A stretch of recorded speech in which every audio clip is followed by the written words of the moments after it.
Let's have a look who they think is going to win the World Cup. Here we go. And the big reveal. It's on the way.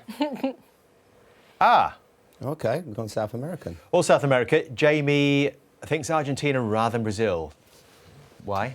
Because if it was one or the other, well, they are the two favourites, but I'd love to see Messi lift the World Cup. And, yeah, I think that would cement him as the greatest player of all time. Why Brazil? I think I've got a soft spot for him, to be honest. No, but if you look at their attacking players, and they're just a joy to watch. And everyone talks about Messi's last tournament. Could be Neymar's as well. So, but I think in my bracket, I think they would meet each other, Argentina and Brazil. And just went with Brazil in the semi-final. And I thought, then whoever wins that. Toss of a coin. A little bit. Messi's in great form. Neymar's in great form again. Yeah, I've just gone with Brazil, but I don't know. It just feels like it could be their time again. Yeah, I mean, we always think we've got great players in this country, and we do. And then you look at the Brazil squad, you think, oh my God, where did all they come from? And that was the same when I was playing in sort of tournaments where they just had incredibly special players. I have said 3 different teams, I think, in 3 different... It's hard. I think I said England, and then I think I said France on another one. But now, just as it gets nearer now, I'm thinking Brazil definitely, I think, will win it. I'm quite confident they'll win it, actually. OK, so who meets them in the final? If, as we said, Brazil and Argentina are meeting in the semi-final stage, then it's everyone's gone European. Mixed bunch. Karen, what's your theory on Spain? We heard Jamie Redknapp's. Yeah, I think just possession. I think in the Euros as well, they went out to Italy on penalties. The young players are phenomenal in midfield. I think the manager is really experienced, and just the only thing is probably goal scoring, but I backed them in possession to keep the ball, and they've won it previously without a striker, so I don't see it being any different. And of course, that big reveal is that no one thinks that England are getting to the World Cup final. So let's have a look at where England might get to. OK, Karen is the most optimistic, but everyone else has gone quarter-finals. Gary? Yeah, I think, look, it's dangerous to predict where the sort of pathways of teams are going to go, but it looks like if England do what we think they're going to do in the group and France do, they would meet in the quarters, and I just don't think they would beat France. But I have to say, this is the one manager and one group of players who I do think can put a performance together and hang in there, and they can also win on penalties. So I do think there's a chance, but I think France would be stronger in the quarter. I think the form in the Nations League has just dampened everybody's expectations. I just hope I'm wrong and we get a bit of momentum, start to play, get that belief and get some real confidence with these young players, then anything is possible. Because I do believe it's a wide open tournament.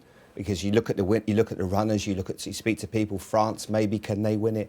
They've got problems in midfield. I would love to just see us get some momentum and confidence, but it's going to take a little bit of that to get me too excited right now. Do you think that would be a good result, quarter-finals? Is that the most we can hope for? Semi-finals, I should say.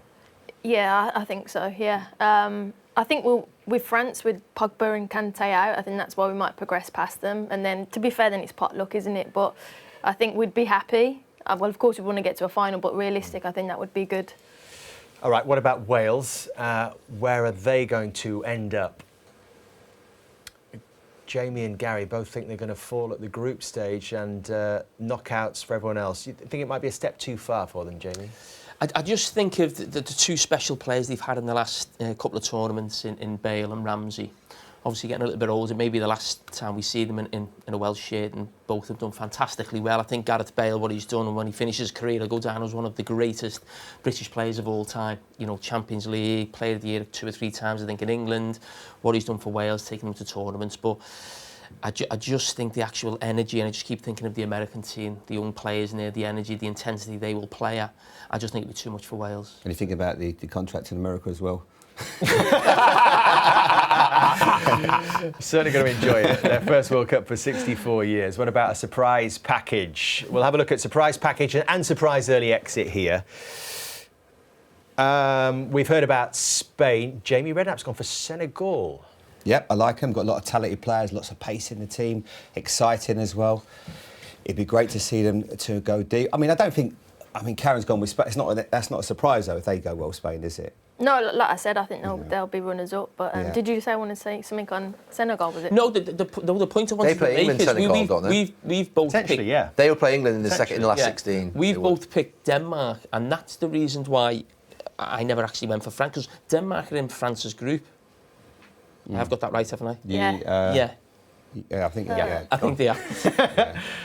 If Denmark, what I'm saying is, I think Denmark played France not so long ago and actually beat them. If Denmark finished top of that group, I think France play Argentina in the first knockout stage.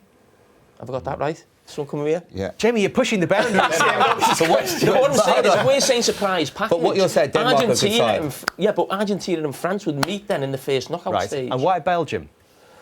I just think that's been a great team, done fantastically well with Roberto Martinez, finished third in the last World Cup, and I just think it's a step too far. And Lukaku, I don't think has played for weeks, maybe going on months in terms of injuries.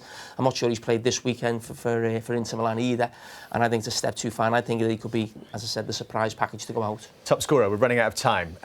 Jamie, you've gone for Lautaro Martinez. Oh, both? Yeah, OK. Carrie, you got that Jamie as well. Carragher has as well. I think because you got whoever wins Golden Boot normally scores goals in their group games, and they've got Saudi Arabia in their group, Argentina. That's why I've gone for them. Harry Kane has a great opportunity as well. We look at those fixtures as well. If he can start well against Iran, nobody's ever won back-to-back Golden Boots. It would be great to see him do that. But I would that's Martinez. I think will get goals in that. Player team. of the tournament, who's going to be the star? Neymar is the outstanding pick. Karen. Okay. Well, I just said I think Argentina and Brazil will meet in the semi-final, and I think it's a battle between those two, Messi and Neymar, and whoever was going to win that battle for me would be player of the tournament, and I went with Brazil to win it, so I picked Neymar.